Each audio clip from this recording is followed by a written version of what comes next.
Hey, what's up guys? Alex here with a new video, and today we'll be doing my first impressions and thoughts on the Viltrox 24mm f1.8 lens. You might be asking, why do I have two lenses in front of me? It's because I also have the Viltrox 35mm f1.8 lens, which I did a video on a few months ago on this channel, and I've used exclusively as my A-roll lens for the last 10 or 12 videos. I've been really impressed by this lens and its performance. So when Viltrox reached out to me and asked me if I wanted to try out their 24mm 1.8, I jumped on the opportunity. Now Viltrox did provide this lens for review. They did not pay me, nor do they have any control on what I say in this video. And like I do with all my videos, I will also be including image samples for you to download and play with yourself. It's one thing to listen to my opinion and check out the images on this video, but I'm actually providing you with raw files for you to actually play with in your computer and see if what I'm saying holds up or meets your standards. It doesn't get better than that. I will also be playing images throughout the video that I've shot with the Viltrox 24mm 1.8 for you to check out. So let's get this video started. This lens retails for $379, and it is an incredible value. Build quality, this lens feels extremely solid and it almost feels like a native lens. They're using the same materials Sony uses on their lenses, so I'm not sure if it's made out of metal or plastic. It feels like aluminum and it feels very solid. There are two parts of this lens that actually don't feel very good. One is the lens hood. So I put this to the microphone. You can hear that it's made out of plastic, not the highest quality material for this lens hood.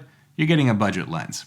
The second one, this one I have a complaint about. It's the aperture ring. So on paper, having an aperture ring sounds cool, helpful for video, but in practice, this is one of the worst aperture rings I've ever seen on a lens. So luckily there's an aperture or an auto mode where you can control the aperture on the camera, and that's where I leave this lens, so I don't ever have to move this ring because this ring is horrible. It's very stiff and it sounds like you're rubbing rubber gaskets inside, which does not sound good at all. Let me kind of go ahead and show you what it sounds like.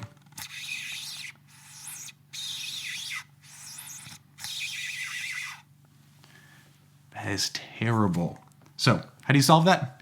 You move it to auto, you control the aperture on the camera, and you never have to hear that sound ever again or ever fiddle with the aperture ring.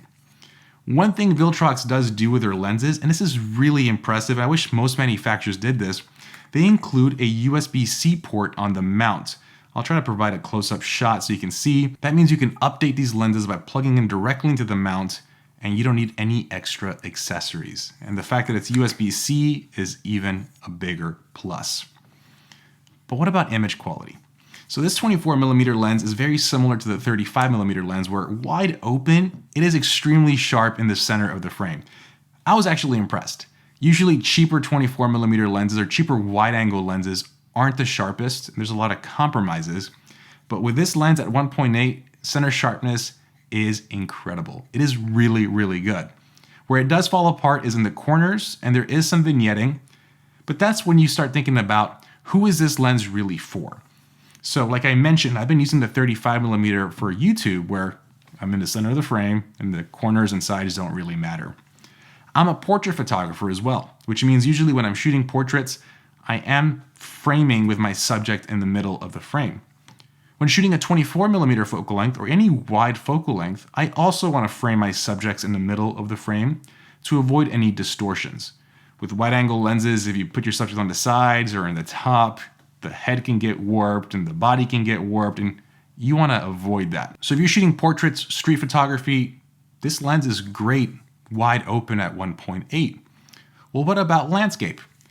This lens starts clearing up in the corners and the vignetting around 2.8 to f4, which also then means if you're shooting landscape, you usually aren't shooting at 1.8, which means if you stop it down, you get the benefits of a few things. One, this lens is $379. That's great. Two, it's lightweight because it's a 1.8 prime. And three, because it's lightweight, you're more likely to carry it with you everywhere. So you get all those benefits. Where this lens I think I can't recommend is if you do need that corner sharpness. So I'm guessing if you're shooting stars or night photography and you can't stop the lens down, you need to be wide open, it might not work for you. But for $379, It's pretty impressive the kind of sharpness you get in the middle of the frame and just the pop you get out of this lens. Overall, I've been very, very impressed. And like I said, download the files, play with them yourself, check it out. Not bad for the price. Overall, I'm super impressed with what Viltrox is doing. I mentioned this again in my 35mm video, but Viltrox as a brand, a year ago, if you were to ask me if they made high quality lenses, in all honesty, I would say, absolutely not, don't touch them. But getting a chance to review them and use them and actually incorporate them into like my everyday life like I have with this 35mm lens, I have been very impressed. Third-party manufacturers, even the cheaper third-party lenses, are getting to a point now where they are incredibly good. And that's just awesome for photographers. No longer are you sacrificing as much when going to a cheaper alternative if you can't afford the G Masters or the more expensive lenses. And these are phenomenal options. I haven't tried Viltrox's 50mm, but they also make a 51.8, which means you can get a 24, 35, and 50 kit at a very attractive price. I think you can get all those lenses under $1,000, which is just wild. Anyways, I said this already, I'll say it again. I included files for you to download and play with yourself. Some of those with the A7R5, 61 megapixels, really pushing the boundaries of what this lens can do, and you're gonna see it does great. So let me know in the comments down below. If you download the files and play with it, what are your thoughts? If you own the lens, what are your thoughts? As always, please like, please subscribe, and I will see you on the next one. Have a good one, guys. Peace.